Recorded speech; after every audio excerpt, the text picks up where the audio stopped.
আল্লাহ তুমি আমার গুনাহগার।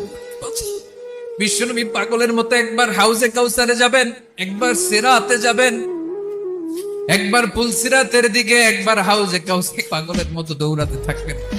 তার কোন গুনাহগার উম্মত যাতে জাহান্নামে ঢুকে না যায়, সেদিন কেউ সুপারিশ করতে পারবে না বিশ্বনবী ছাড়া।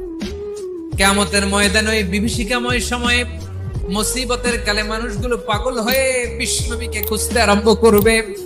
সবাই মিলে বিশ্বনবীর কাছে যে বলবে, ইয়া রাহমাতাল লিল আলামিন, দেখেন আমাদের কি অবস্থা, কি কঠিন বিপদে আমরা আছি, দাঁড়াতে পারি না, সূর্যের আলোতে ঘেমে হয়রান। আজকে কেউ সুপারিশ করতে পারবে না, সব অপারগতা স্বীকার করেছে। তারা বলেছে আপনি ছাড়া কেউ নাকি আল্লাহর সামনে দাঁড়াতে পারবেন না, আপনি একটু সুপারিশ করেন।